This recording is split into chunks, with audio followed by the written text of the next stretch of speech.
जब मैंने बिहार में एक अध्ययन कराया कि पिछले 30-35 साल में बिहार में विधायक सांसद कौन बना है, चाहे वो किसी दल से बना, तो 2-2.5 महीने के रिसर्च से हम लोग को पता चला कि बिहार में सिर्फ 1250 परिवार के लोग ही आज तक एमएलए एमपी बने हैं, चाहे वो किसी भी दल से बना हो। हम लोग को लगता है कि लालू जी के परिवार का वर्चस्व है। आप लालू जी की बात छोड़ दीजिए, भाजपा को ले लीजिए, जो दावा करता है कि भाई हम परिवार से गाइडेड नहीं हैं। भाजपा में आज सबसे बड़े नेता के तौर पर यहाँ पर उनके डिप्टी सीएम हैं सम्राट चौधरी जी। सम्राट चौधरी जी के पिताजी शकुनी चौधरी। जब बिहार में कांग्रेस का शासन था तो शकुनी चौधरी जी उसमें विधायक और मंत्री थे। फिर जब लालू जी का शासन आया तो शकुनी चौधरी जी उसमें भी विधायक मंत्री बने। उसके बाद नीतीश जी का शासन आया तो उसमें भी शकुनी चौधरी जी विधायक मंत्री थे। फिर मांझी जी मुख्यमंत्री बने, उसमें भी शकुनी चौधरी विधायक मंत्री बने।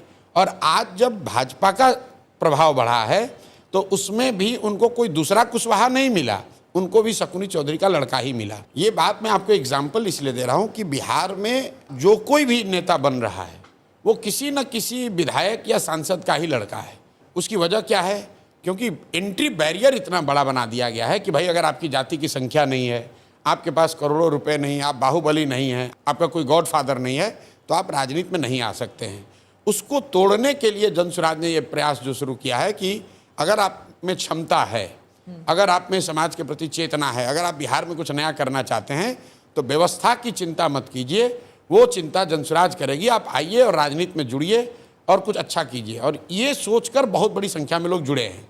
लेकिन वो चेहरे, अब विधायक का लड़का होता तो तुरंत मीडिया में खबर बनती, लेकिन वहाँ वो 3 बार का मुखिया है या 10 साल से वहाँ स्वयंसेवी संस्था चला रहा है या वहाँ पे स्कूल चला रहा है, तो वो मीडिया के लिए संख्या है, बहुत बड़ा उस चेहरा नहीं है।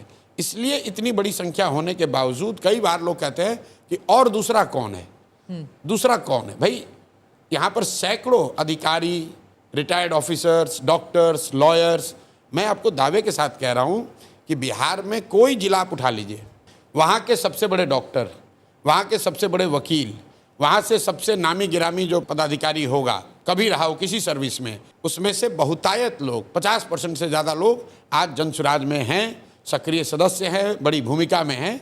अब धीरे धीरे उनकी पहचान राजनेता के तौर पर भी हो जाएगी। आपने बोला 1250 परिवार ऐसे हैं या फैमिलीज हैं जिससे बनते हैं नेता और हटते हैं। क्या आप इनको बाहर करेंगे अपनी पार्टी में? इस पर लंबी चर्चा पार्टी में हुई। हमारे कई साथियों ने तो ये कहा कि इसको संविधान में ही लिख दिया जाए कि उन 1200-1250 परिवार के लोगों को जनसुराज में जगह नहीं मिलेगी। लेकिन सारी चर्चा के बाद ये निकला कि नहीं, इसको अगर हम लोग बार कर देंगे कि कोई भी उसमें से नहीं आएगा तो संभव है कि उसमें से कोई बहुत अच्छा व्यक्ति भी छूट जाए। लेकिन मैं इतना आपको कह सकता हूं कि अगर जनसुराज से 243 लोग चुनाव लड़ेंगे तो उसमें 90% से ज़्यादा लोग ऐसे होंगे जो शायद जीवन में पहली बार चुनाव लड़ रहे होंगे या उनका इन 1250 परिवारों से कोई लेना देना नहीं होगा।